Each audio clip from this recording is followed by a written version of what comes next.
Paper conduct कराया है। पहली बात तो यह है कि अगर आपके लोग उतने कैपेबल नहीं है, जो पूरे देश के इतने सारे बच्चे बैठते हैं, मैं आपको सही डेटा बता रहा हूँ, 22,80,000 बच्चा नीट में बैठा था। ध्यान से सुनना आप लोग, 22,80,000 बच्चा नीट में बैठा था, और रीनीट में कितना बैठा है? 20 लाख बच्चा। यानी कि एक साल में ही 2,80,000 बच्चों का भरोसा आपसे उड़ गया। और ये 3 महीने के अंदर, 2 महीने के अंदर हुआ ये।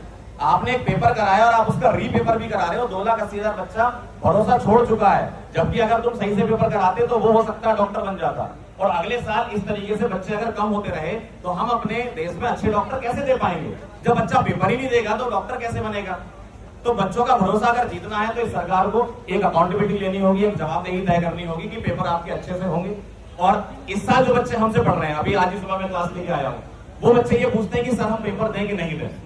मतलब उनको ये डाउट है कि सर अगले साल का पेपर कहीं लीक हो गया तो मैं उसको क्या जवाब दूं उस बच्चे को?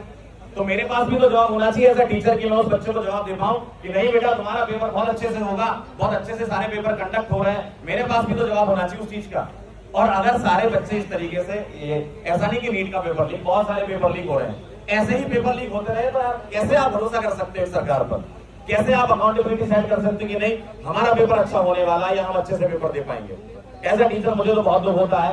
आप लोगों को भी इतना दुख होना चाहिए कि भाई आप अपनी आवाज उठाओ। बहुत अच्छी बात है, काफी लोग यहाँ पर आए हुए हैं, है ना। आप अपनी आवाज बुलंद रखें। 20 तारीख को यहाँ से सीधे संसद भवन की तरफ जा रहे हैं। क्यों? क्योंकि वो लोग हमारी बात सुन ही नहीं रहे।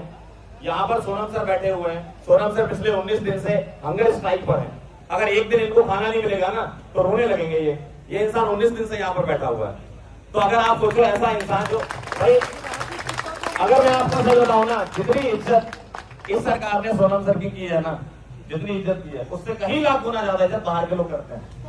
बाहर के लोग बुलाते हैं इनको, बाहर के लोग इनको अवार्ड देते हैं और हम इनको पहचान नहीं पा रहे हैं। भाई आपके घर में ही कोई हीरा छुपा हुआ है, आप कह रहे हो हम तो बाहर से हीरा लेके आएंगे।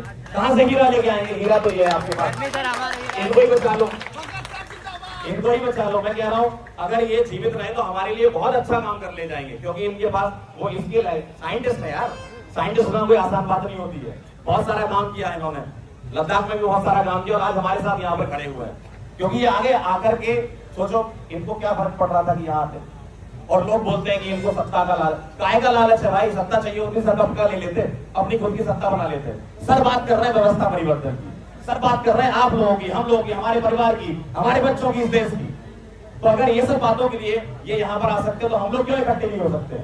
और डिजिटल माध्यम से जितने लोग देख रहे हैं, मैं ये चाहता हूं कि वो जहां भी हो 20 तारीख को प्रोटेस्ट स्टार्ट कर दें। जहां भी हो आप, जरूरी नहीं है कि आप यहाँ आए, आप जिस भी शहर में बैठे हो, जिस गांव में बैठे हो, आप वहां प्रोटेस्ट करिए। जरूरी है चीज भाई, ये हमारे लिए हो रहा है। अगर हम ये चीज नहीं करेंगे ना तो भाई बहुत कुछ गलत हो जाएगा हम लोगों के साथ। और ये एक ऐसा मौका हमारे पास है कि जो हम सही चीज कर सकते हैं। हमारे पास यही मौका है, इसके बाद आपको दूसरा मौका नहीं मिलेगा। ठीक है, बहुत बहुत धन्यवाद। जय हिंद, जय भारत।